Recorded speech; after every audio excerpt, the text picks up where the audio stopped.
El siguiente programa es para todas las edades. No contiene escenas de sexo o violencia. Es apto para toda la familia. Cuenta con el sistema Closed Caption y es financiado con recursos del Fondo Único de TIC. El buque Bencos Biojó ya navega en el Pacífico y ayudará a prevenir enfermedades y salvar vidas. Su equipo médico preventivo beneficiará a los pueblos afros, indígenas y mestizos que sienten que hoy el Estado les reconoce, atiende y sana. Más de 85.000 millones de pesos se invirtieron en su construcción y dotación. Colombia respira esperanza. Con dignidad cumplimos. Gobierno de Colombia. Comisión de Regulación de Comunicaciones. Antes, el futuro quedaba lejos. Profe, ¿y el mundo cómo será? Desde 2022, Colombia decidió conectar donde nunca había llegado. Profe, ahora siento que podemos llegar más lejos. Hoy, 4,9 millones de personas se conectan por primera vez. Colombia, conectada con dignidad, la señal que une al pueblo. Esta vez sí, el futuro nos conecta. Con dignidad cumplimos. Gobierno de Colombia. Comisión de Regulación de Comunicaciones. En esta emisión de Así avanza el cambio, enormes avances en atención a víctimas en Colombia. Se reducen los cultivos de hoja de coca por primera vez desde 2020. Más de 30.000 jóvenes le apuestan a la paz. 2 millones de hectáreas tituladas, un paso trascendental para el campo.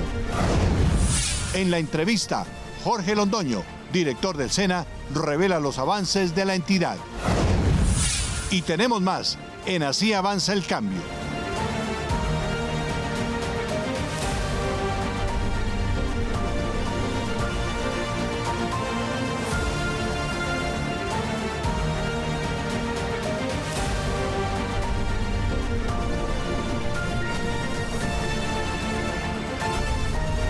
Bienvenidos a Así avanza el cambio, un recorrido por las historias, los logros y las transformaciones que viven los territorios. Porque el cambio se construye en cada rincón del país. Aquí les contamos cómo avanza. 9 de abril, el Día de la Memoria y Solidaridad con las Víctimas. El presidente Gustavo Petro reglamentó en Quibdó 3 decretos de ley para garantizar los derechos de los pueblos indígenas, rom y de las comunidades negras afectadas por el conflicto armado. Sahira, el gobierno reportó más de 1.400.000 víctimas reconocidas, 98% de cobertura en ayuda humanitaria y más de 673.000 indemnizaciones. Es la cifra más alta de un periodo presidencial. A orillas del río Atrato, el presidente Gustavo Petro recordó la muerte de Gaitán, el día en que se dividió la historia de nuestro país.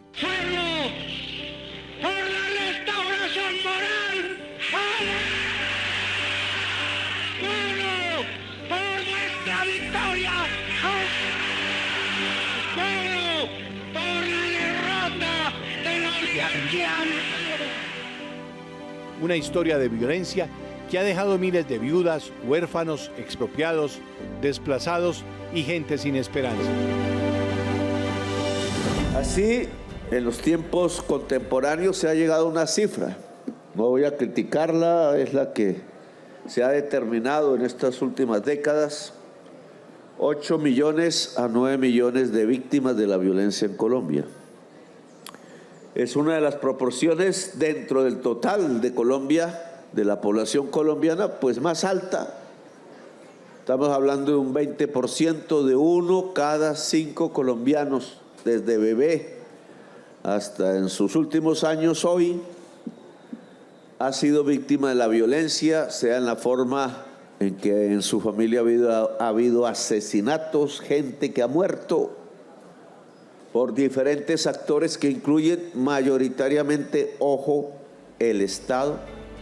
Recordó el presidente cómo se le ha quitado la tierra a los humildes, millones de hectáreas a miles de campesinos, muchos de ellos de la comunidad afro. Hoy había una decisión de algún magistrado por ahí tratando de devolverle una isla de la nación a un particular para que no pague sino 200.000 pesos mensuales. Eso se llama expropiar el Estado. Se han expropiado campesinos en una enorme cantidad, millones de hectáreas y millones de campesinos Y quizás el campesinado afro, en primer lugar, es el número más grande de víctimas que puede haber en Colombia. Recordó cómo la Corte Constitucional vuelve a tumbar el decreto de emergencia económica. Y lo grave es que el gobierno siempre tiene minoría en esas instituciones, explicó el mandatario. Pues nos quieren ahorcar.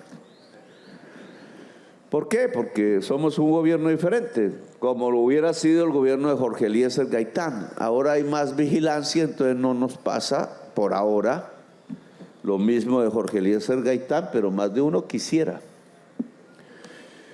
Y entonces, ¿cómo uno podría encontrarse unas instituciones que dicen recortemos el gasto porque es necesario y lo que tenemos que gastar en indemnización de víctimas es 480 billones de pesos?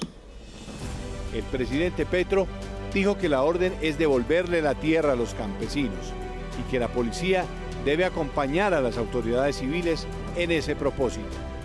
¿Por qué la policía no está acompañando al director de la Agencia Nacional de Tierras a recuperar la tierra que tiene identificada? ¿Quién dio la orden que no? Porque la orden del presidente de la República es que la prioridad de la policía del Urabá, del Magdalena Medio, del Valle Geográfico del río Cauca, acaparada sea por la mafia, sea por sus testaferros, sea por los paramilitares o los senadores amigos de los paramilitares o gobernadores amigos de los paramilitares, es que se entrega al campesinado de Colombia y a las víctimas de Colombia. Si no, no vamos a demorarnos menos que 120 años, que es lo que hay que integrar. Le dijo a las víctimas el presidente que la reparación es la forma de construir un pacto social, es decir, construir la paz, la equidad social y la justicia social.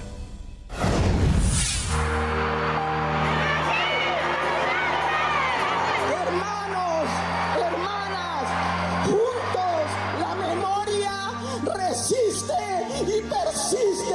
E implementar este decreto, señor presidente, es iniciar el camino de reconciliación con las víctimas del pueblo negro. Es el mayor número de indemnizaciones entregadas en un gobierno presidencial. La prioridad son las víctimas, porque son en un gran porcentaje mujeres, minorías étnicas, gente pobre y trabajadora. Trabajaban en el banano, trabajaban en el carbón, trabajaban en una escuela, trabajaban en el campo, el grupo más grande. Víctimas tratando de que le den la indemnización a la que tiene derecho. Porque para indemnizar las víctimas realmente en un tiempo moderado, en donde la gente viva pueda sentir la indemnización a la que merece, implica una forma de invertir el gasto público de otra manera. Implica que la prioridad no es la autopista 4G. No les gusta que nosotros hayamos hecho que la mayor parte del ingreso nacional vaya a la gente más pobre, entre esas las víctimas, y quieren vengarse para devolver el proceso, empobrecer a la gente pobre y trabajadora y volverse a hinchar sus bolsillos como venían haciéndolo en los pasados años. Hoy estamos dando apertura al COMPES 4182. Los jóvenes de los territorios indígenas, afrodescendientes, pueden acceder a programas de formación a nivel de maestrías y doctorados en Colombia y en el exterior. La convocatoria ya se encuentra abierta. Como joven en paz, este programa no solo me ha dado apoyo, sino que ha transformado mi vida. Es que el programa Jóvenes en Paz tiene que dar lo que tiene que dar. Y es una transferencia que garantice a cada joven poder dedicarse al estudio, poder comer si está casado, si está casada, si tiene hijos, poder sostener su familia. Y entonces garantizar que en vez de deslizarse al crimen, tiene que garantizar que el Chocó se acerque a la paz y en el amor y la cultura. La paz es juventud y vida. En Quibdó, el gobierno nacional presentó el balance del programa Jóvenes en Paz. Más de 30.000 jóvenes en 73 municipios hacen parte de esa apuesta institucional que busca cambiar historias marcadas por la violencia. Desde Quibdó, Chocó, el gobierno del presidente Gustavo Petro presentó los avances del programa Jóvenes en Paz, una estrategia que busca ofrecer oportunidades educativas, sociales y laborales a jóvenes en territorios afectados por la violencia y la pobreza. Voy a coger las cifras que ustedes me dan. Jóvenes en Paz en el Chocó, 8.678 jóvenes vinculados al programa en 28 municipios. De ellos 1.857 en Quibdó, que supongo estarán aquí, ojalá. Es grande, el número podría ser mayor, sí, pero es un número importante de jóvenes. En Quibdó, 1.623 jóvenes participan actualmente en el programa, con una inversión superior a 12.100 millones de pesos destinada a procesos de formación, acompañamiento psicosocial y apoyo a iniciativas educativas y productivas impulsadas para la juventud del territorio. El programa Jóvenes de Paz permite vivir bien sin caer en el peligro de la pérdida de la vida. Y al mismo tiempo se puede estudiar educación superior. La juventud del Chocó nos puede ayudar a ser el gran puente de la fibra óptica entre Bahía Cupica y el Golfo de Urabá, o rescatar la gran riqueza de la biodiversidad de la selva, o el gran turismo que se puede desarrollar en la costa pacífica, o las carreteras que aún están por hacerse. El balance presentado por el gobierno señala que más de 1.200 jóvenes ya desarrollan proyectos educativos, se han fortalecido 23 iniciativas productivas y cientos de participantes hacen parte de procesos de liderazgo comunitario. De Quibdó pasamos al departamento de Córdoba, una región que supera el abandono y se transforma con cambios reales. Así es, con agua potable, escenarios deportivos y reforma agraria, avanza el desarrollo en el municipio de Ciénaga de Oro. En el municipio de Ciénaga de Oro, Córdoba, el gobierno nacional presentó 2 proyectos de infraestructura enfocados en mejorar la calidad de vida de la población, una obra para fortalecer el acceso al agua potable y la entrega de un nuevo escenario deportivo para la comunidad. Aquí lo que estamos mostrando es cómo se puede hacer una transformación del territorio. Falta, no voy a decir que no, pero es uno el territorio antes de este gobierno y otro es ahora. Y la gracia de una transformación democrática en función del bienestar total de la sociedad y no de unos pocos. En materia de agua, se dio inicio a la construcción de la línea de impulsión que conectará a la planta de tratamiento de Cereté con Ciénaga de Oro, un proyecto que contempla una inversión de 56.000 millones de pesos y que busca garantizar el suministro continuo de agua potable para más de 70.000 habitantes del municipio. Cambia el territorio de todo Córdoba recuperando el agua. Deporte no son instalaciones. Deportes son clases de educación física que empiezan desde pequeños y pequeñas, que se vuelve cultura y que entonces cubre a toda la población desde la juventud, y mente sana en corpore sano. Durante la jornada también fue entregada una cancha de fútbol con graderías, iluminación y cerramiento, un escenario deportivo construido con una inversión de 3.000 millones de pesos que beneficiará a más de 7.000 niños, jóvenes y habitantes del corregimiento de Verástegui, fomentando el deporte y el uso del espacio público. Además, ya es una realidad la nueva sede del SENA en Ciénaga de Oro. Allí el presidente Gustavo Petro dio instrucciones para avanzar en la recuperación de la lengua zenú como parte de la protección de la memoria y la identidad cultural. La nueva sede del SENA ya es una realidad, un espacio donde jóvenes se formarán en tecnologías como impresión 3D y manejo de drones, herramientas que abren camino hacia nuevas oportunidades. Nos está brindando muchas oportunidades, tanto académicas como laborales, porque el SENA es una entidad que prepara a los aprendices para que puedan estar en una etapa productiva. Para el presidente Gustavo Petro, el desarrollo no está en la infraestructura, sino en el conocimiento y en las capacidades de las nuevas generaciones. Se está enseñando impresión en tercera dimensión, aquí, en este SENA, ya tal cual. Esos muchachos y muchachas que conocí están generando la opción de la nueva industria del mundo. Esa es la nueva, lo que llaman la cuarta ola tecnológica o la tercera, le dicen a eso. Estas acciones hacen parte de una inversión integral que busca cerrar brechas históricas en la región y llevar bienestar a miles de familias.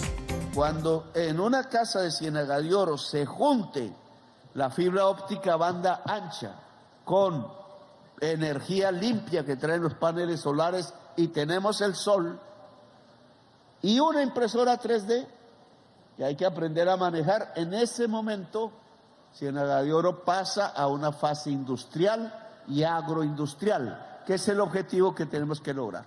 Podemos observar las aulas, lo ordenadas que están, las máquinas espectaculares que tienen, porque nos trajeron última tecnología. Además, el mandatario hizo un llamado a recuperar la lengua zenú, una tradición ancestral que hoy está en riesgo de desaparecer. Si muere una lengua, muere una civilización, una memoria, una historia. Un mensaje que refuerza la apuesta del gobierno por un desarrollo que no solo construye obras, sino que protege la identidad y la memoria de los territorios. Agua para vivir, educación para crecer y deporte para soñar. Entonces aquí terminamos de entregar estas obras, el agua potable, el SENA, Aureliano Buendía, muy bien puesto el nombre. En esos talleres del SENA que acabo de ver, lo mejor que hemos hecho aquí, además de que venga el agua potable, obvio, es que venga el saber antes que nada. Aquí dejamos este SENA que tiene la vanguardia de la tecnología mundial y se está enseñando impresión en tercera dimensión. Aquí, en este SENA, ya tal cual, esos muchachos y muchachas que conocí están generando la opción de la nueva industria del mundo. Eso es lo que estamos entregando hoy aquí. Cuando en una casa de Ciénaga de Oro se junte la fibra óptica banda ancha con energía limpia que traen los paneles solares y una impresora 3D que hay que aprender a manejar, en ese momento Ciénaga de Oro pasa a una fase industrial y agroindustrial, que es el objetivo que tenemos que lograr.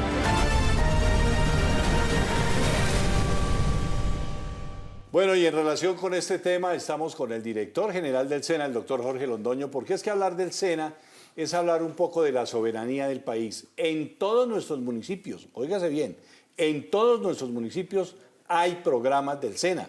Quiere decir, hay técnicos del SENA. Qué bueno, director, que esté con nosotros estrenando la sede de Ciénaga de Oro, la tierra del presidente. Francisco, muchas gracias y un saludo muy cordial, efusivo, cariñoso a todos y cada uno de quienes interactúan con nosotros por este medio. Zahira, de verdad felices de estar en este programa para mostrar lo que hace el SENA, los resultados del gobierno del cambio en el Servicio Nacional de Aprendizaje. Ciénaga de Oro, sí, presidente. Sí, señor. El miércoles estuvimos en Ciénaga de Oro, en esa sede. La sede Aureliano Buendía es una sede equipada con última tecnología, 12 ambientes de formación. Allí tenemos ambientes en lácteos, en cárnicos, en agricultura de precisión, en TICs, en robótica. Fue de verdad la puesta en marcha de un proceso que va a ser importante para los jóvenes y las jóvenes de este municipio, una inversión de 10.000 millones de pesos, pero esta, Francisco, es únicamente la primera fase. La segunda fase la iniciamos a finales de abril, principios de mayo, y se van a invertir 53.000 millones. Allí habrá 19 ambientes de formación y es Premio Nacional de Arquitectura. Entonces vamos a construir quizá la sede más hermosa del país en Ciénaga de Oro. Pasando de Ciénaga de Oro, ¿cómo está el SENA impulsando precisamente este hito del gobierno del presidente Gustavo Petro, que es la contratación y lograr el contrato de los aprendizajes SENA precisamente en las empresas del país? Sí, desde hacía aproximadamente 21 años, Zahira, le habían quitado a los jóvenes y a las jóvenes de este país en un gobierno por allá del 2002, 2004, el contrato de aprendizaje como contrato laboral. Tuvieron que pasar 20 años hasta que llegara el gobierno del cambio para que a través de la reforma laboral y el empeño que le colocó el presidente Gustavo Petro a ese tema específico, los jóvenes y las jóvenes del SENA pudieran recuperar la laboralización del contrato de aprendizaje. Y hoy alrededor de 377.000 jóvenes han recuperado su dignidad. Tienen salario mínimo, tienen prestaciones sociales, tienen seguridad social, es decir, son verdaderos trabajadores en esta democracia colombiana. Ese es un hito de este gobierno, me parece que será de los asuntos a resaltar en el Servicio Nacional de Aprendizaje. Una de las grandes, de los grandes logros definitivamente para mostrar en el gobierno del cambio. Vamos al campo colombiano. Tenemos campesina, director. Los campesinos están metiéndose también con sus técnicas a trabajar la tierra. Sí, cuando el presidente me encomendó el SENA, me dijo, el SENA debe ser un SENA casi campesino. En los años 70, la formación campesina en el SENA era de alrededor del 42%.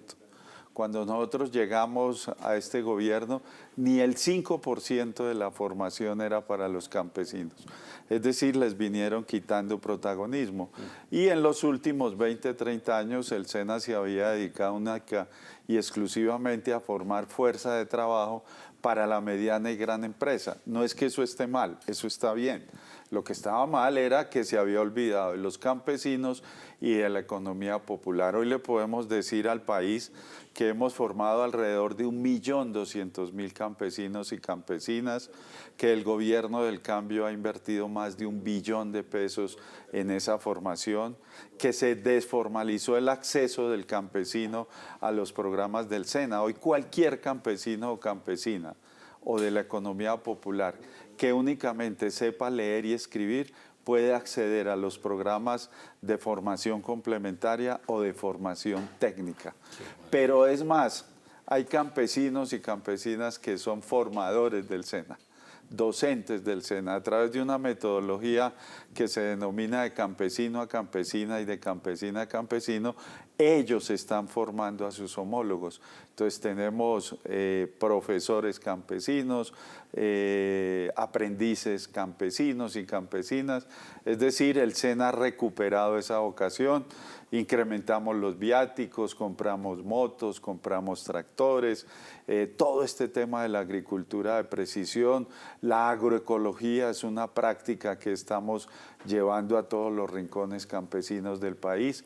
Y bueno, continuamos coadyuvando sobre todo la reforma agraria, porque esas más de 700.000 hectáreas de tierra que ha repartido el gobierno del presidente Petro, de nada van a servir si no formamos y le damos crédito a todas esas personas para que puedan salir adelante y recuperar la soberanía alimentaria del país. Y precisamente en esa soberanía alimentaria y esa búsqueda del gobierno del presidente Gustavo Petro de impulsar a los aprendices del SENA, hay alguna historia muy linda que está sucediendo en La Guajira y está relacionada con los molinos. ¿Qué está sucediendo allá? Sí, esta es una historia de verdad bien bonita. En los años, por allá 56, 57, el expresidente, el presidente de aquel entonces, Rojas Pinilla, construyó alrededor de 500 molinos de viento para que bombearan y sacaran agua para las comunidades indígenas. Energía eólica. Energía eólica. Después de tanto tiempo, pues los molinos se empezaron a dañar. En este gobierno dijimos, vamos a recuperar esos molinos. Y claro, ya las piezas, pues no había ninguna fábrica que las hiciera. En el SENA las estamos haciendo y hemos recuperado hasta el día de hoy alrededor de 310 molinos de viento, que obviamente ha beneficiado alrededor de 60.000 indígenas. Y entonces esperamos, antes de que termine el gobierno, dejar casi todos los molinos de viento listos para que tengan agua estas comunidades. La verdad, a uno se le arruga el corazón cuando va a una comunidad de esas y en pleno siglo XXI gozan tanto porque tienen agua. Algo que es cierto eso. Sí, es ese calor tan tenaz y sin agua. pues bueno, ya le estamos llevando agua a los indígenas y a las indígenas de la Guajira colombiana. Alcanzo una preguntita pequeñita, director. El SENA con los indígenas, con los arhuacos en la Sierra Nevada. Bueno, con los indígenas, con diferentes comunidades hemos trabajado mucho, con los Wayuu en La Guajira, con los Zenú en Córdoba, en Sucre, pero con los arhuacos hemos trabajado especialmente temas de pensum en lo técnico.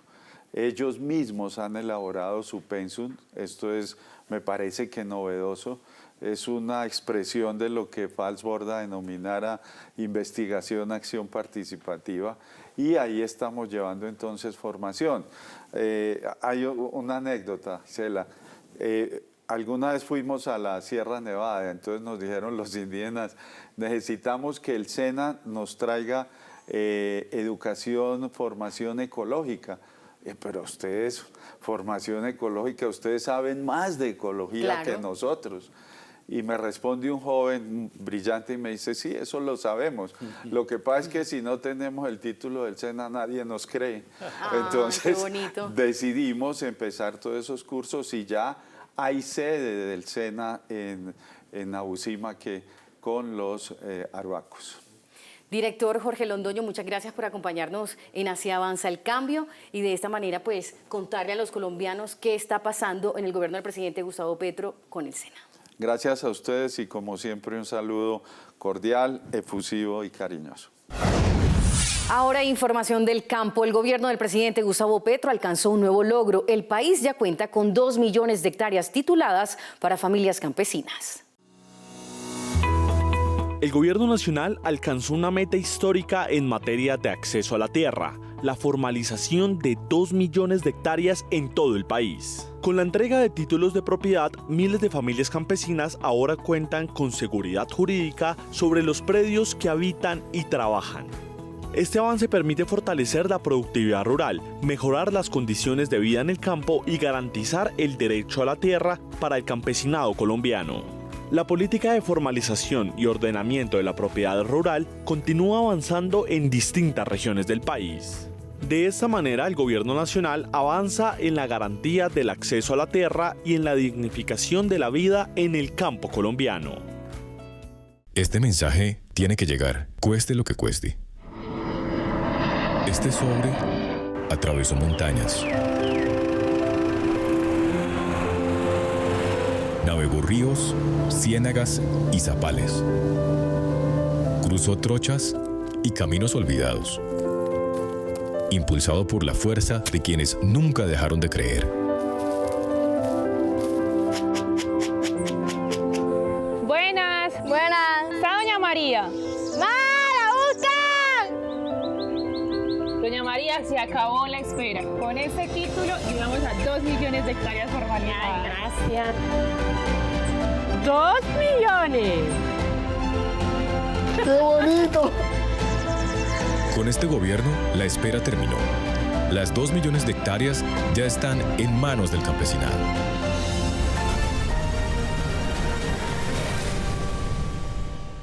El gobierno del presidente Gustavo Petro protege la vida y los territorios ancestrales del Caribe colombiano. El gobierno declaró como reserva temporal de recursos naturales a la Sierra Nevada de Santa Marta. Así protege de la depredación más de 942.000 hectáreas consideradas estratégica para la conservación del agua, los ecosistemas y la biodiversidad en esa región costera. La Sierra Nevada es el macizo litoral más alto del mundo. Esta decisión protege la seguridad hídrica del Caribe colombiano y aporta bienestar a las comunidades tomando decisiones preventivas frente a los efectos del cambio climático en esta área. La medida fue adoptada mediante la resolución 0280 de 2026 del Ministerio de Ambiente y establece que no se podrán otorgar nuevas concesiones mineras ni firmar contratos de exploración o explotación de minerales e hidrocarburos dentro de esa zona. Con esta resolución estamos tomando una decisión en el ámbito ambiental que es complementaria y no reemplaza el ejercicio que hoy lidera la presidencia para restablecer los principios del decreto 1500 de la Línea Negra. Proteger el corazón del mundo es también garantizar la dignidad y el futuro para las comunidades locales de Santa Marta, pero también es un hecho de gobernabilidad ambiental para todo el país. La reserva tendrá una vigencia inicial de 2 años, mientras el Gobierno Nacional define una figura permanente de protección para ese territorio que se extiende por los departamentos de Magdalena, Cesar y La Guajira, considerados además un lugar sagrado para los pueblos indígenas de la Sierra Nevada.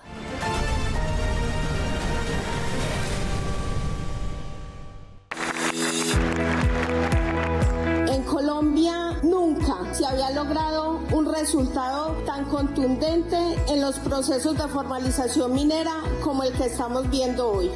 Porque cuando un pequeño minero se formaliza, cuando tiene un título legal, no se beneficia solamente él, se beneficia la familia. Esto es minería con propósito, minería para la paz, minería que transforma territorios. Colombia tiene un enorme potencial, como acabo de decir, que haría que basándonos en ellas podríamos exportar más y ser literalmente ricos, exportando una energía limpia y ya no fósil. Y la pequeña minería del carbón debe transitar a ser generadora de energías limpias. Entonces tenemos una minería fluvial, también ancestral. Lo lógico es que la pequeña minería del oro se legalice. Esa es nuestra intención. Y es cómo hacemos convivial la acción de medio ambiente con la acción minera, que se logra si pensamos en pequeños mineros y si logramos que los pequeños mineros sean nuestros aliados.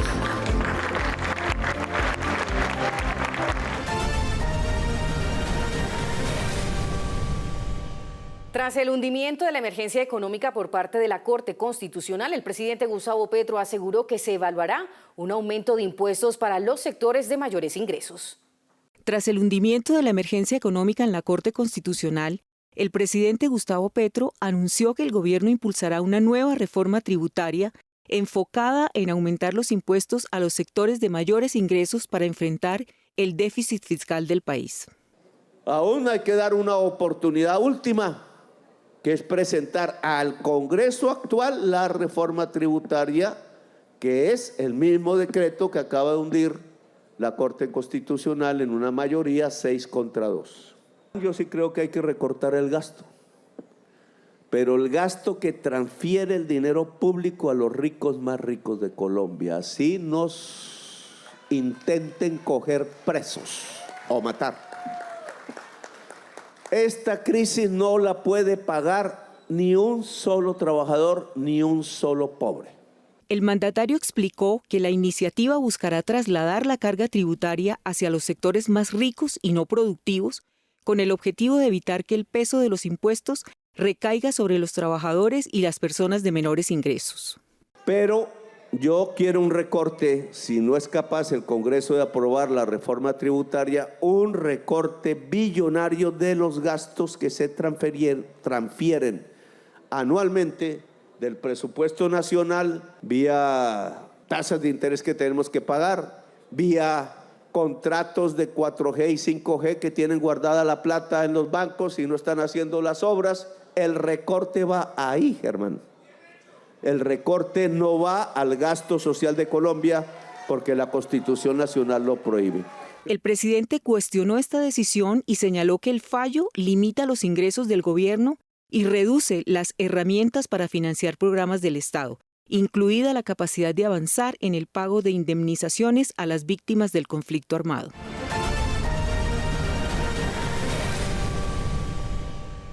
Francisco, televidentes, a esta hora vamos a conversar con el analista económico Jorge Coronel sobre la noticia de la última semana, que es Banco de la República y gobierno del presidente Gustavo Petro. Es un honor tenerlo en este espacio informativo. Y para arrancar, ¿por qué cuando hablamos del Banco de la República debería ser importante para la gente del común? Gracias por la invitación. Es muy importante porque el Banco de la República determina la tasa de interés que se convierte en referencia para todos los créditos que tienen la ciudadanía, la gente con los bancos comerciales. Teniendo en cuenta esto, ¿qué decisión toma el Banco de la República? Banco de la República toma la decisión de subir la tasa de interés en un momento donde la economía está en una recuperación, como se puede ver en la gráfica. La economía está recuperándose después de la pandemia y a partir de ahí es donde se necesita que haya un estímulo a la economía y subir la tasa de interés no representa un estímulo. La Constitución dice que debe coordinarse esa decisión con las otras políticas y por lo tanto esto es lo que nos está evidenciando el día de hoy. En la siguiente gráfica podríamos ver inclusive cuál es la relación entre la inflación y la tasa de interés y hay una brecha sustantiva entre la inflación y la tasa y ese es el espacio que permitiría entonces bajar la tasa y no subirla. Bueno, pero la decisión que toma la Junta Directiva del Banco de la República ¿se puede considerar un ataque al gobierno del presidente Gustavo Petro? La decisión lo que está mostrando es que primero va en contravía de la realidad económica como lo veíamos ahora.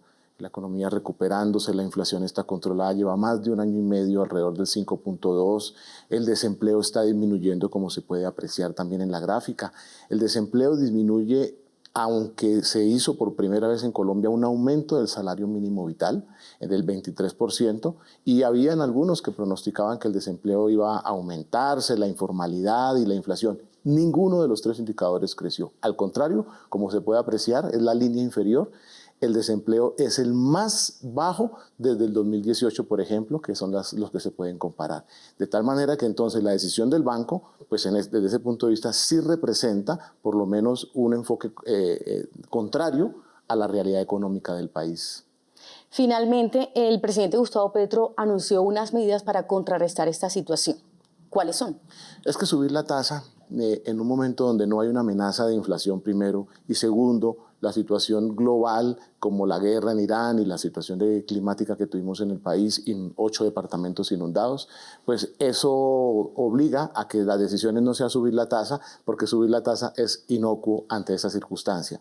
El presidente entonces ha anunciado un conjunto de medidas para lograr sostener la economía en crecimiento y el subsidio a fertilizantes, por ejemplo, subsidios también productivos rurales. También se está pensando en una nueva emergencia económica, en una nueva ley de financiamiento. Tuvimos 2 leyes de financiamiento en los 2 últimos años que no fueron aprobadas y ese conjunto de medidas vendría para soportar, digamos, la decisión del banco y contrarrestarla y a partir de ahí tratar de sostener la realidad económica y cumplir las metas del Plan Nacional de Desarrollo. Y ahora se suma el que la Corte Constitucional ha tumbado la medida de emergencia económica para el gobierno. Sí, la medida estaba suspendida y la Corte ayer tomó la decisión de tumbar la emergencia económica. Eso pues pone en unas circunstancias difíciles otra vez al gobierno, insisto, con las 2 leyes de financiamiento no aprobadas, inclusive con la reforma del 2022 que también sufrió cambios porque la Corte tumba la no deducibilidad de las regalías. Entre otras, esta es una de las nuevas medidas que lesiona las finanzas de la nación y pone en riesgo el cumplimiento de metas. Y finalmente, sobre la autonomía del Banco de la República, ¿se puede o no se puede criticar? Absolutamente sí, la Constitución es muy clara en ese tema. La Constitución dice es autónomo e independiente del gobierno. No es un órgano que sea independiente de la sociedad.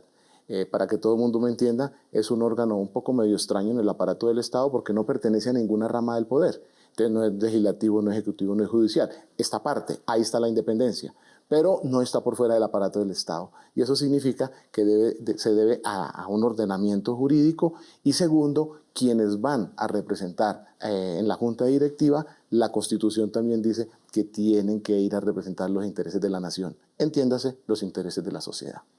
Bueno, Jorge, muchas gracias por acompañarnos en Así Avanza el Cambio. Con mucho gusto. Seguimos con más información. Es el momento de conectarnos con Daniel Bernal y la información de interés para los y las colombianas. Compañeros, es un gusto volvernos a encontrar como cada semana porque seguimos trayendo grandes noticias para Colombia.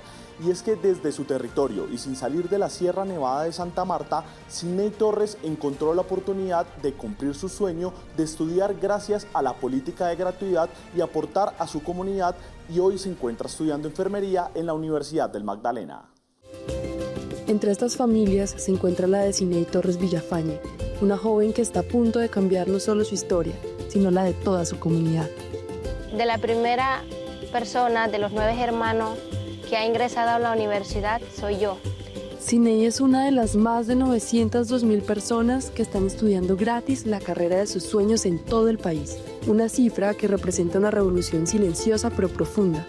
El acceso real a la educación superior pública para quienes antes solo podían soñar con ella.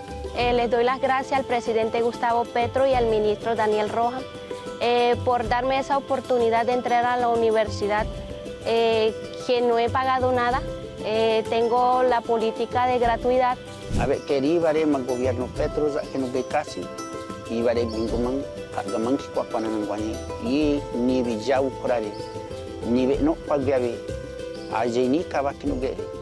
Colombia avanza hacia la frontera de la innovación científica con la puesta en marcha del primer laboratorio de tecnologías cuánticas del país. Esta iniciativa, liderada por el Gobierno Nacional, representa una inversión de más de 15.000 millones de pesos. El laboratorio desarrollará capacidades en metrología y computación cuántica. Además, fortalecerá la independencia tecnológica del país y se implementará en 4 regiones con la articulación de más de 10 instituciones, por una Colombia de oportunidades. Con una inversión de 10.000 millones de pesos del Sistema General de Regalías en Ciencia, Tecnología e Innovación, este laboratorio permite desarrollar capacidades nacionales en metrología cuántica para mediciones de alta precisión, avanzar en computación cuántica, incorporar herramientas de inteligencia artificial para el análisis de datos experimentales, avanzar hacia la independencia tecnológica del país, impulsar la formación de talento y la vinculación de personal altamente calificado, entre otros. Este proyecto se ejecuta en 4 regiones del país: Caribe, Centro Oriente, Eje Cafetero y Pacífico, y articula a más de 10 instituciones entre academia, Estado y sector productivo. MinCiencias está llevando la ciencia cuántica a los problemas reales de Colombia desde los territorios. Y por eso, además de este laboratorio, seguimos consolidando la inteligencia artificial como una política de Estado.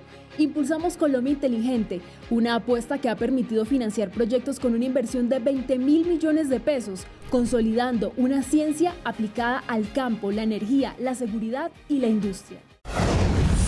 Mejor remuneración a los héroes de la patria. Los soldados profesionales recibirán un aumento del 23% en su salario. Así se nivela el salario de las fuerzas militares. Oficiales y suboficiales de las Fuerzas Militares y de Policía Nacional reciben un histórico aumento salarial del 7% en promedio. Así quedó establecido en el decreto 0384 firmado por el presidente Gustavo Petro. Este aumento supera el IPC del 2025 del 5,1% con recursos ya asignados. El gobierno nacional decidió aumentar en un 7% el salario de los oficiales, suboficiales, mando de nivel ejecutivo de la fuerza pública. Pero hay algo más importante. Para la base de las fuerzas militares se le incrementó aún más. Una decisión histórica del gobierno nacional para lograr una mejor nivelación salarial de los militares. De esta forma, el gobierno exalta la labor en seguridad y soberanía de los miembros de la fuerza pública.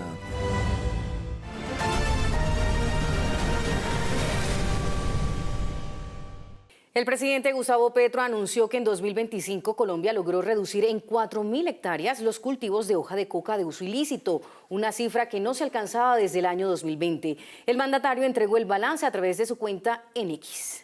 Otro éxito diplomático de Colombia, el presidente Petro destacó la elección del jurista Camilo Umaña Hernández como miembro de la Junta Internacional de Fiscalización de Estupefacientes de la ONU para el periodo 2027-2032. Esta elección permitirá fortalecer una política basada en la evidencia científica frente al problema mundial de las drogas. Así lo señaló el presidente Gustavo Petro. Con la fuerza de la legalidad se golpea la delincuencia. Con operaciones sostenidas en el territorio, el ejército ha debilitado estructuras criminales, rescatado vidas en el país. Los resultados del primer trimestre evidencian la ofensiva del gobierno contra economías ilegales y grupos armados. El gobierno nacional, a través del ejército, presentó el balance del primer trimestre del año 2026, en el que se destacan golpes directos a estructuras criminales y mayor protección para la población civil. Se han realizado a la fecha 291 capturas de integrantes de grupos armados, 10 sometimientos a la justicia, una presentación voluntaria y 9 neutralizados en combate. En controles realizados por la Fuerza Pública se han incautado 40 armas largas, 103 cortas y 19.000 municiones. De igual forma, se han incautado 194 kilogramos de cocaína, 1.256 kilogramos de marihuana y 53.000 plantas de hoja de coca destruidas. La Fuerza Pública ha propinado 13 golpes a las rentas ilícitas, se han incautado combustibles y se han destruido varias maquinarias utilizadas en minería ilegal. Colombia vuela alto. Los 17 aviones de combate Gripen ya tienen fecha de llegada al país. El primero arribará en 2028 y a partir de ese momento se completará la entrega progresiva de estas aeronaves hasta el año 2032, en medio de la estrategia para reforzar la lucha contra el narcotráfico.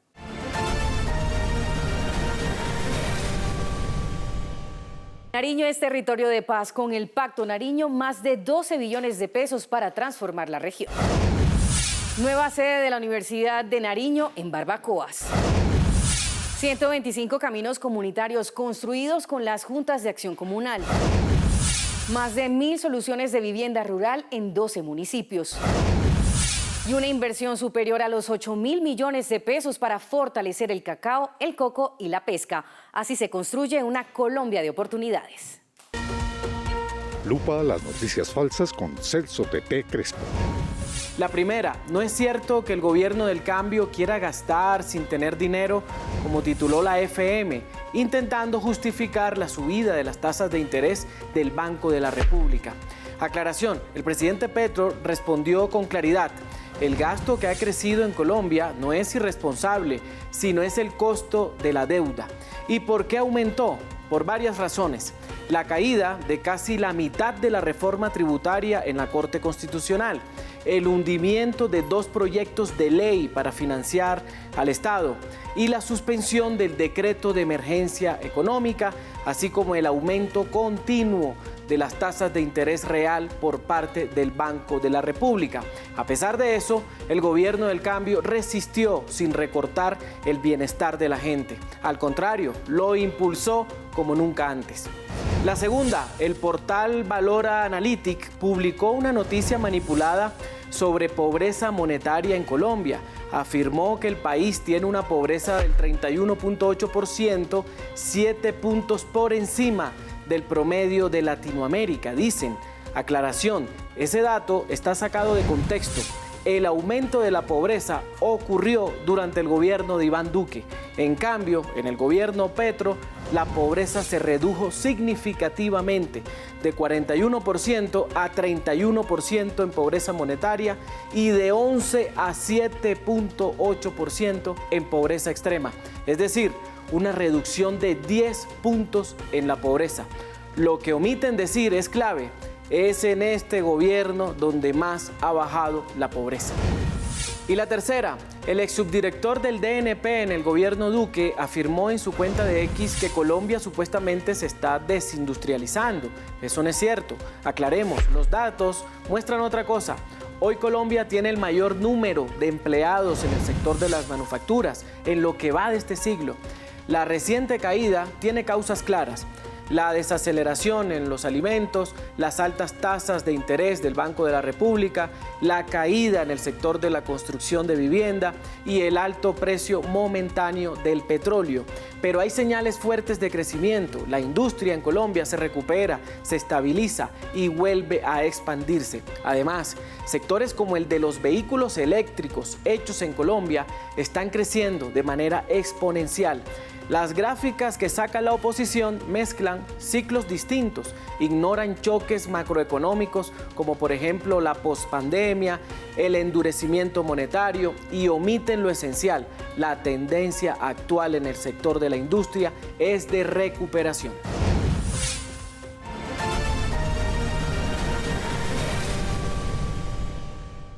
El país de la belleza también se vive con el nuevo pasaporte colombiano, un documento que llena de orgullo a todo nuestro país y a nuestros nacionales en el extranjero.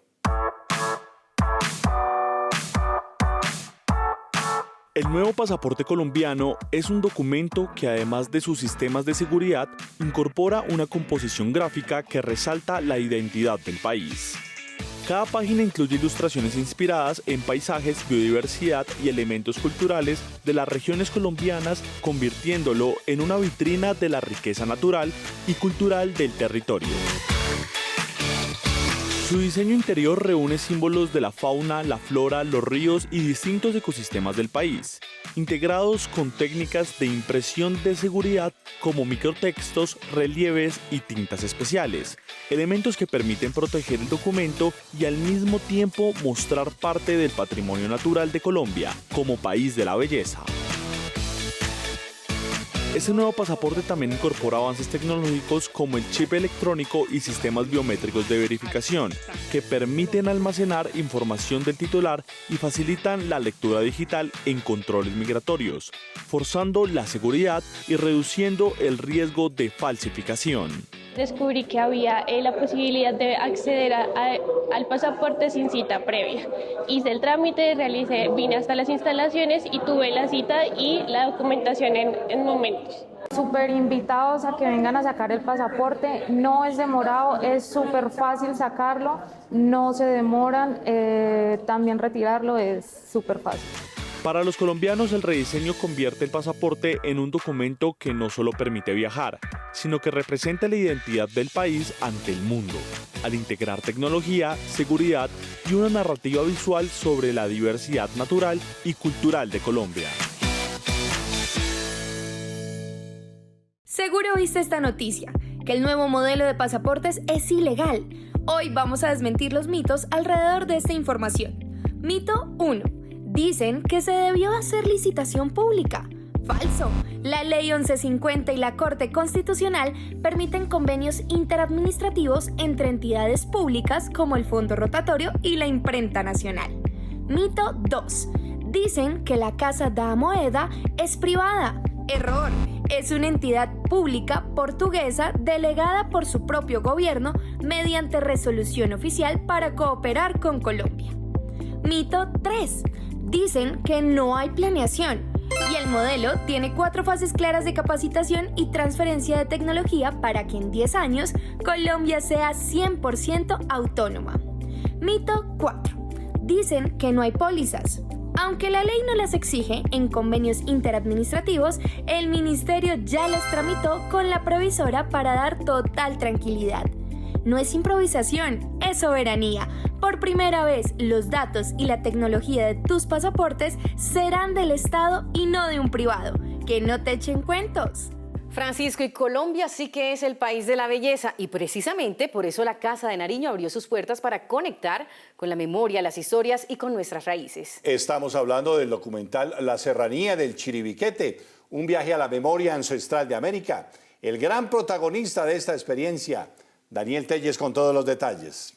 Hola, los saludamos desde la Plaza de Armas de la Casa de Nariño. En este lugar se va a proyectar el documental Chiribiquete, un viaje a la memoria ancestral de América. Esta es una obra que explora el carácter ambiental, espiritual y cultural de esta serranía que queda ubicada entre el departamento del Guaviare y el departamento del Caquetá. Así se hace el lanzamiento de Puertas Abiertas, una estrategia para acercar la Casa del Poder Ejecutivo, a la ciudadanía. La Casa de Nariño abrió sus puertas a la ciudadanía este viernes con el lanzamiento de Puertas Abiertas, una estrategia del gobierno nacional que busca acercar la sede del Poder Ejecutivo a la gente mediante actividades culturales, espacios de memoria y participación ciudadana. La jornada inició con una feria de emprendimientos de víctimas, una exposición del Centro Nacional de Memoria Histórica y la proyección de contenidos audiovisuales en el marco de la conmemoración del Día Nacional de las Víctimas.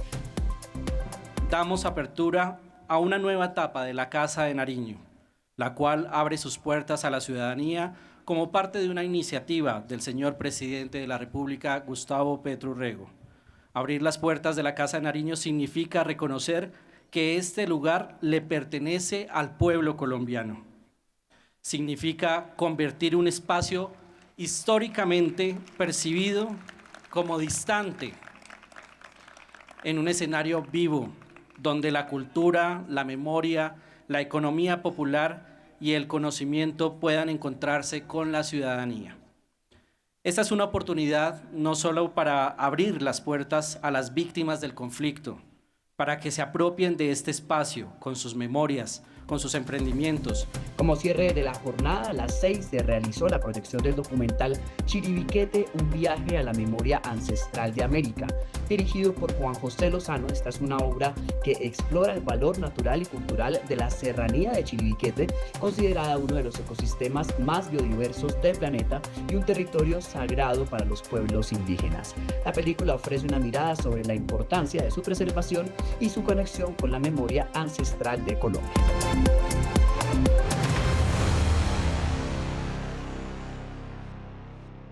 Francisco, pues con la emoción vivida en la Casa de Nariño llegamos al final de esta emisión. Gracias a ustedes por acompañarnos y feliz semana. Recuerden seguirnos en el canal institucional y en las redes sociales de Vida Presidencia y la Presidencia de la República. Hasta pronto.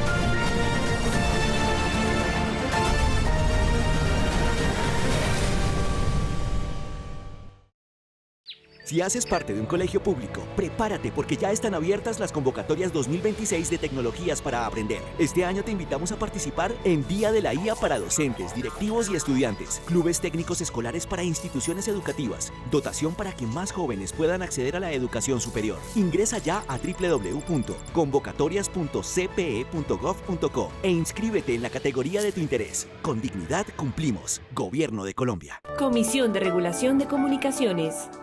En Colombia, la educación dejó de ser un privilegio. Hoy es un derecho. 2.1 millones de niños y niñas reciben educación en primera infancia, 73 obras educativas recuperadas, más de 5.6 millones de estudiantes con alimentación escolar. La universidad llegó a 625 colegios en 250 municipios. Son obras maravillosas. Y más de 930.000 jóvenes accedieron a educación superior pública gratuita. Con dignidad cumplimos.